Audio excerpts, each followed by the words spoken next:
पुरुषोत्तम मास तृतीय अध्याय प्रारंभ। हे नारद जी, जो कुछ भगवान कृष्ण ने राजा युधिष्ठिर से कहा वही मैं तुमसे कहता हूँ।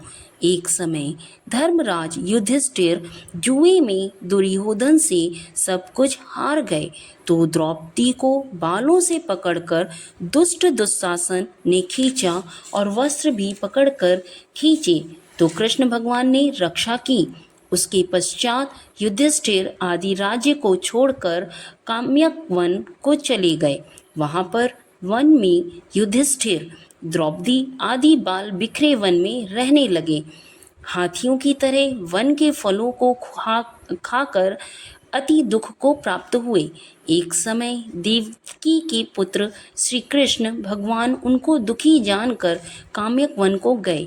उस समय युधिष्ठिर आदि श्री कृष्ण भगवान को देखकर ऐसे प्रसन्न हुए मानो देह में प्राण आ गए हों।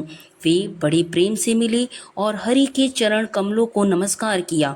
द्रौपदी ने भी प्रणाम किया। राजा युधिष्ठिर को दुखी देखकर और ऐसे ही द्रौपदी को दुखी देखकर श्री कृष्ण भगवान भी अत्यंत दुखी हुए। जब विश्वात्मा भक्तवत्सल भगवान ने दुर्योधन को भस्म करने के लिए क्रोध किया तो मानो करोड़ों काल कराल के समान मुख से प्रलय काल की अग्नि उठी हो और दांतों को पीसते हुए मानो त्रिलोक को भस्म कर देंगे। तब अर्जुन भय से कांप उठे। युधिष्ठिर और द्रौपदी तथा दूसरे उपस्थित वृंद हाथ जोड़कर भगवान को प्रसन्न करने के लिए स्तुति करने लगे। अर्जुन कहने लगे, हे कृष्ण, हे जगन्नाथ, हे नाथ, मैं जगत से बाहर नहीं हूँ, फिर आप मेरी रक्षा क्यों नहीं करते? आप तो सारे जगत की रक्षा करने वाले हो। जिनके नेत्र बंद करने से ब्रह्मा का पतन हो जाता है, जिनके क्रोध से सारे विश्व का नाश हो जाता है, कोई भी जीवित नहीं रह सकता। हे जगतपते, इस संहार करने वाले क्रोध को दूर कीजिए। आपके क्रोध से संसार में प्रलय हो जाएगी। भगवान कहने लगे कि हे नारद जी, अर्जुन इस प्रकार कहकर हाथ जोड़कर श्री कृष्ण भगवान को नमस्कार करने लगे। तब श्री कृष्ण भगवान अर्जुन के इस प्रकार स्तुति वचन सुनकर शीतल हो गए। फिर प्रेम से व्याकुल होकर युधिष्ठिर आदि श्री भगवान को बारंबार नमस्कार करने लगे। श्री नारायण कहने लगे कि हे नारद जी, इस प्रकार प्रेम से मग्न हो सिर झुकाकर हाथ जोड़कर बारंबार भगवान कृष्ण को नमस्कार कर अर्जुन ने भगवान श्री कृष्ण से जो प्रश्न किया वह मैं तुमसे कहता हूँ। हरि भगवान यह सब सुनकर पांडवों के हितकारक वचन कहने लगे।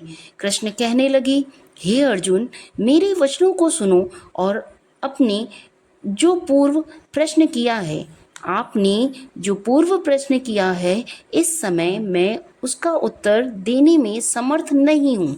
यह गुप्त प्रश्न ऋषियों को भी कठिन है, तो भी हे अर्जुन, मैं तुम्हारी मित्रता और भक्ति से प्रसन्न होकर अत्यंत कठिन उत्तर को क्रम से कहता हूँ।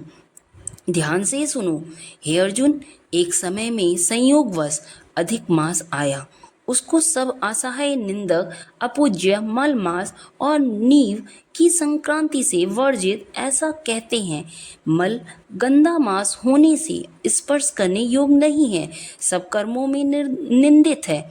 इस प्रकार लोगों के वचन सुनकर वह मल मास कांतिहीन निरुद्योगी दुखों से युक्त मेरे पास आया और वैकुंठ में, जहाँ पर मैं निवास करता हूँ, स्वर्ग के सिंहासन पर बैठे हुए देखकर मुझको दंडवत प्रणाम किया और दोनों हाथ जोड़कर नेत्रों से आंसू बहाता हुआ इस प्रकार कहने लगा।